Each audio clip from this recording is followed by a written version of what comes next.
How far would you go for your freedom?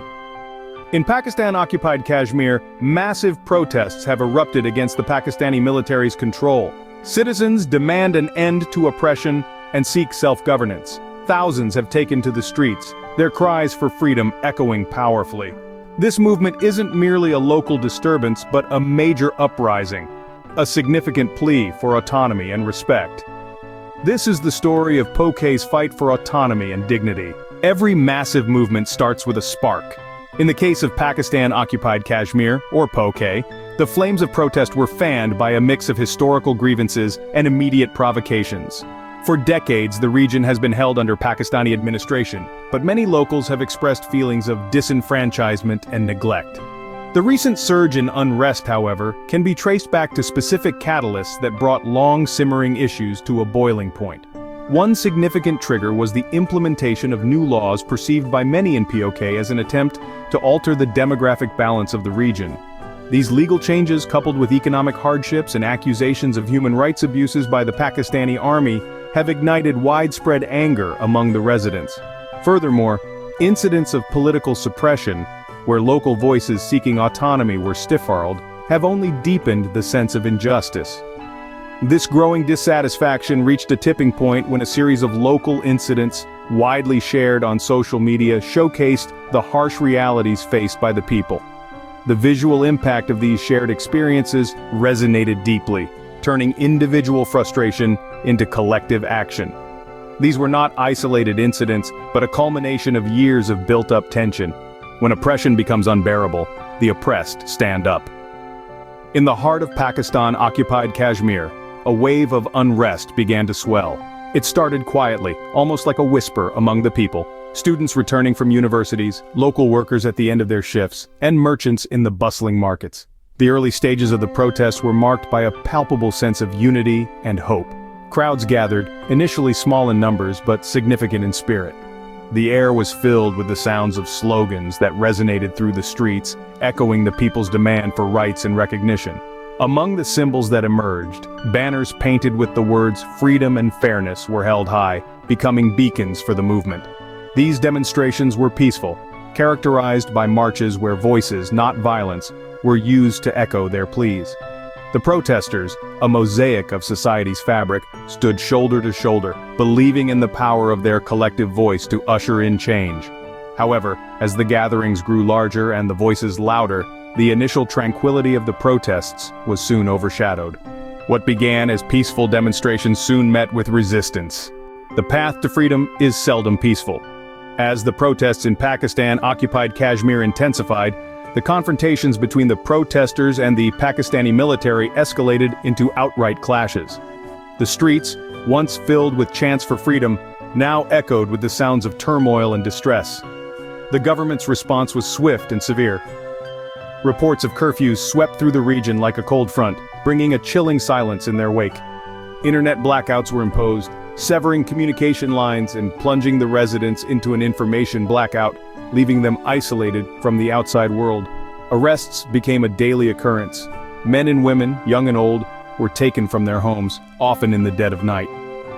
The military and police forces, clad in riot gear, became a common sight, their presence a constant reminder of the state's power.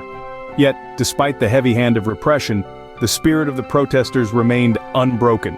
With each clash, the resolve of the protesters only grew stronger. The world watches as PoK cries out for help. As the situation in Pakistan-occupied Kashmir escalates, the international community has not remained silent. Human rights organizations across the globe have voiced their concerns, highlighting the severe crackdowns and the fundamental rights violations occurring in the region. Prominent groups like Human Rights Watch and Amnesty International have called for immediate action to protect the civilians caught in the unrest. Countries around the world have also begun to take notice. While some have expressed deep concern through diplomatic channels, others have taken to global platforms like the United Nations to press for a resolution to the crisis. The role of social media cannot be understated in this context. Shocking videos and heart-wrenching testimonies from the ground have gone viral, painting a vivid picture of the ongoing struggle and garnering widespread sympathy and support for the Kashmiri people. As the digital age ensures that no injustice remains hidden for long, the plight of PoK has captured the attention of millions worldwide. International pressure mounts, but the outcome remains uncertain. As the dust begins to settle, the future of PoK hangs in the balance. The massive protests that have engulfed Pakistan-occupied Kashmir are more than a fleeting moment. They are a powerful testament to the region's long-standing grievances and aspirations for autonomy and rights. The demonstrators, faced with the might of the Pakistan Army, have shown remarkable resilience, sparking conversations around the globe about the future of this troubled region. Let's recap the pivotal moments. The protests began as small gatherings of locals demanding basic rights and freedoms, but quickly escalated into widespread demonstrations against governmental control and military presence. The response from the authorities was swift and severe, leading to clashes that caught the attention of international media and human rights organizations. Moving forward, several scenarios could unfold. The unrest might continue if the core issues are not addressed, potentially leading to more severe confrontations. Alternatively, this could be a turning point where dialogue opens up between the protesters and the government, aiming for peaceful resolutions and reforms. Such dialogues could pave the way for changes in governance, possibly even leading to greater autonomy for the region. Moreover, the international community's role cannot be understated. Global powers may step in to mediate or exert pressure, which could either stabilize or complicate the situation, depending on the nature of their involvement. The people of PoK have made their voices heard, but will change follow? The eyes of the world remain fixed on this unfolding story of struggle and hope for freedom. As we ponder the potential paths forward for Pakistan-occupied Kashmir, it's crucial to consider the mechanisms and strategies that could lead to a peaceful and equitable resolution. The international community's involvement has been highlighted as a pivotal factor. Nations around the world have the power to influence outcomes through diplomacy, sanctions, or support for dialogue between the conflicting parties.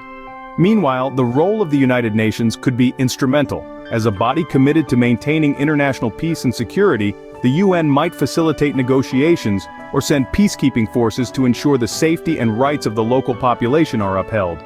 On the domestic front, the Pakistani government faces a crossroad. Adopting a more conciliatory approach towards the demands of the PoK residents could alleviate tensions and foster a more stable region. This might include legal reforms, economic investments, and the enhancement of civil liberties. Conversely, continued military presence and suppression of dissent could lead to further alienation and violence, making resolution more complex and distant. Lastly, the voice of the people in PoK remains the most critical. Their continued advocacy and peaceful protests could keep the international spotlight on their struggle, potentially accelerating the pace of change. As the world watches, the hope for a peaceful resolution hangs in the balance, influenced by actions taken both locally and globally.